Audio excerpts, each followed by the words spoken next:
Hi everyone, and welcome to Jane Talks Buffy, where I'll be talking about and reviewing all the episodes of Buffy the Vampire Slayer in order. Today, I'm looking at Season 7, Episode 12, Potential. We begin the episode with Rona and Vi walking through the graveyard before being attacked by Spike, but it's just a test. Okay. These two are dead. Why? Because the black chick always gets it first. Buffy pep talks them and tells them to trust their instincts before giving them a little demo. Instinct. Understand his, but trust yours. And it gets a little hand-holdy and awkward, and into the credits we go. The potentials are arguing, so Buffy asks them a question and lectures them before telling them that the first has backed off for a bit, since she killed the Uber Vamp. However, it gives the first time to regroup. Some of us will die in this battle.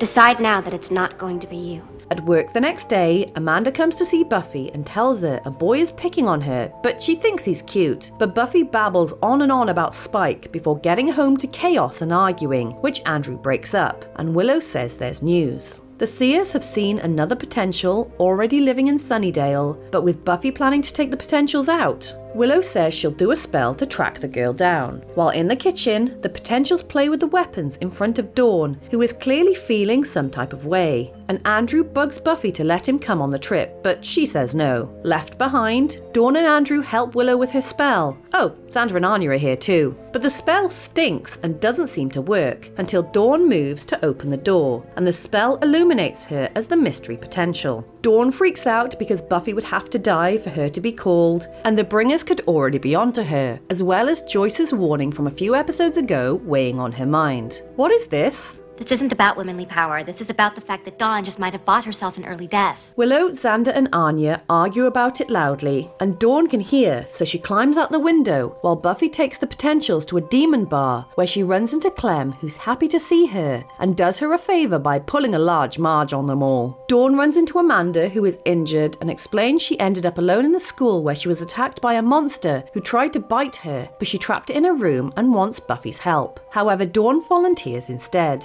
The pair wander around the school, where Amanda wants to let the vampire loose on her rivals. How about no? And they make it to the classroom where it appears to have escaped, but nope. It attacks them, so they run before Dawn clocks it with a fire extinguisher, while Spike and Buffy take the potentials to a vampire nest to nose around where they find a vampire. Dawn and Amanda barricade themselves in a classroom, but it doesn't hold for long. However, Dawn puts up a fight, and Buffy locks the potentials in with the seriously pissed off vampire. Dawn is in trouble, and then the bringers show up, grabbing Amanda, so Dawn sets fire to them, and they both run, where Dawn realizes Amanda is the potential, not her, and sends her into battle as Buffy arrives and she kills one of them, with Spike following suit, and Amanda dusts the vampire, with Buffy breaking the neck of the final bringer. Amanda explains she went to Buffy's house for help, only to be hit by a light, and joins the ranks where the girls are excitedly talking about their victory over the nest vampire as Dawn listens in. Xander sits down with her and tells her he understands how hard it is to watch those around him grow more powerful while he stays ordinary. And Oz gets a shout out, yay Oz! He commends her for giving Amanda the spotlight when she learned the truth. You're not special.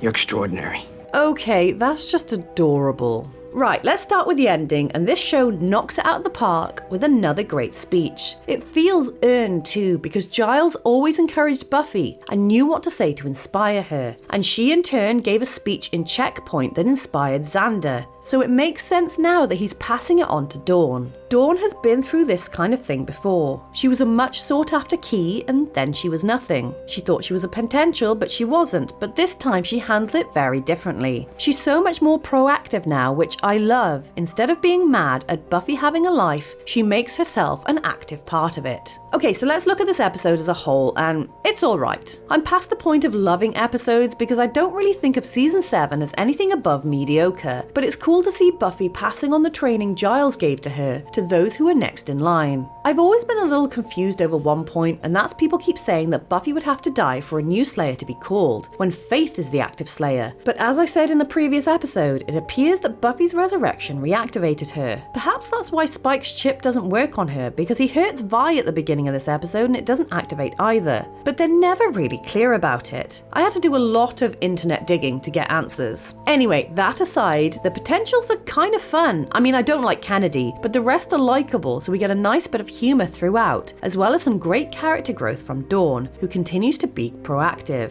I like her trajectory. I hope it keeps going. We have 4 deaths. 3 demons, 3 bringers that are done in by Buffy and Spike with stabs, and Buffy with a neck break, and 1 vampire staked by Amanda. And as for the vampire the potential's killed, show don't tell, ladies. That brings our running total to 47 humans, 1 transformation, 13 vampires, and 16 demons. So there you have it.